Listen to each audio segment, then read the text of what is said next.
एक 80 मीटर चौड़ी सड़क के दोनों आमने सामने समान लंबाई वाले दो खंभे लगे हुए हैं। इन दोनों खंभों के बीच सड़क के एक बिंदु से खंभों के शिखर के उन्नयन कोण क्रमशः 60 और 30 है। खंभों की ऊंचाई और खंभों की बिंदु से दूरी ज्ञात कीजिए।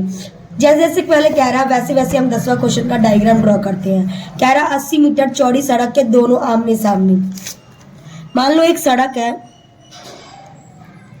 ये एक सड़क है, सड़क के दोनों ओर यहाँ और यहाँ सड़क के आमने सामने समान लंबाई की, मतलब मान लो अगर ये खंबा x मीटर है तो ये भी खंबा x मीटर है। समान लंबाई की दो खंबे लगे हुए हैं। मान लो कोई एक बिंदु है, मान लो यहाँ से बिंदु है। ये ध्यान रखना कि ये और ये एक दूसरे के बराबर नहीं है। अगर मैं इसको यहाँ देखती हूँ और जब मैं इसको यहाँ देखती हूँ तो जो यहाँ पे थीटा बनता है वो 60 डिग्री है, जो यहाँ पे थीटा बनता है वो 30 डिग्री है। हमें पहले ये x निकालना है। हमारे पास ये पूरा जो है ये पूरा 80 मीटर है, मतलब जो सड़क है, सड़क कितनी चौड़ी है 80 मीटर है। लेकिन मुझे ये नहीं पता कि यहाँ से और यहाँ से क्या दूरी है। मैं मान लेती हूँ ये क्या है y। अगर मैं ये y मानती हूँ तो ये क्या हो जाएगा, ये हो जाएगा 80 माइनस y। अगर ये पूरा 80 है और ये y है तो ये 80 माइनस y होगा। ठीक है, तो हमें ये दूरी ज्ञात करते हैं। पहले डायग्राम ड्रॉ किया, आप नेमिंग करेंगे A B C D और इसका नाम रख देते हैं, इस पॉइंट का नाम E। ठीक है, ये पॉइंट कौन सी है, ये पॉइंट है E। ठीक है, तो हमें निकालना है x की वैल्यू, फिर हमें निकालनी है y की वैल्यू, फिर हमें निकालनी है 80 माइनस y की value. We have to find this, we have to find this. ठीक है, अब क्या करेंगे, सबसे पहले ट्रायंगल लेते हैं, ट्रायंगल लेते हैं EBC, ट्रायंगल EBC में। चलो अगर अपनी सुविधा के लिए इसको ड्रॉ भी कर लेते हैं।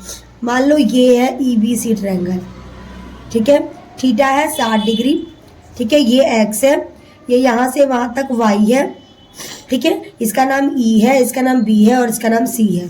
अगर ये थीटा है तो ये अपने आप B हो जाएगा और ये सामने वाला P हो जाएगा। थीटा कितना हमारे पास 60 डिग्री, P कितना है हमारे पास x, B कितना हमारे पास y। ठीक है, तो अब हम क्या इन दोनों के रिलेशन में क्या निकाला है, tan थीटा। जो tan थीटा होगा वो क्या होगा, P अपॉन में B। अब tan थीटा की जगह क्या रखना है 60, तो 60 degree is equal to P की वैल्यू कितनी है x और B की वैल्यू है y। tan यहाँ 60। अब तुम्हें पता होना चाहिए जो tan 60 होता है वो कितना होता है, √3। ये याद है ना, ये वैल्यू पुट करो, √3 is equal to x upon में y। अब मैं y को यहाँ भेज देती हूँ, यहाँ भेज देती हूँ, तो x की वैल्यू क्या आ जाएगी, √3 y is equal to x। ये वैल्यू कर लो रिमेंबर, ये वैल्यू क्या हो जाएगी, याद। ठीक है, अब जैसे मैंने ये वाला ट्रायंगल लिया, अब मैं लूंगी ये वाला ट्रायंगल। अब ट्रायंगल क्या लूंगी, EBD, ट्रायंगल EBD में, EBD में। अब EBD अपनी सुविधा के लिए मैं ड्रॉ कर देती हूँ। यहाँ पे ये कितना है 60 डिग्री, ये कितना है x और ये कितना है 80 माइनस y। इसका नाम है E, A और D। ठीक है, थीटा कितना है हमारे पास 30 डिग्री, कितना है 30 डिग्री। ठीक है, P हमारे पास क्या है x। अगर ये थीटा है तो ये B हो जाएगा, ये P हो जाएगा। P हमारे पास x और B हमारे पास क्या है 80 माइनस y। ठीक है, इन दोनों के रिलेशन में y पड़ा tan theta is equal to P upon में B।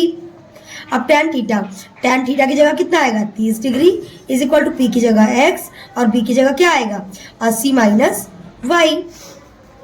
अब देखो तुमने फॉर्मूला पढ़ा ही होगा, जो tan 30 डिग्री होता है वो क्या होता है 1 अपॉन में √3। ये वैल्यू तो याद होगा ही, यहाँ रुक दो, 1 अपॉन में √3 is equal to x upon में 80 माइनस y। अब हमने अभी x की वैल्यू क्या पढ़ी थी, x की वैल्यू क्या पढ़ी अभी दिखाई दे रही है, x की वैल्यू क्या पढ़ी है ये, तो x की वैल्यू यहाँ पुट कर दो, 1 अपॉन में √3 इज इक्वल टू x की वैल्यू क्या आ जाएगी √3 y अपॉन में 80 माइनस y। अब जो ये √3 है इधर भेज दो और इसको इधर भेज दो, मतलब इसको इससे मल्टीप्लाई, इसको इससे मल्टीप्लाई, इसको इससे मल्टीप्लाई करोगे तो इसको 1 से करोगे तो सेम रहेगा 80 माइनस y।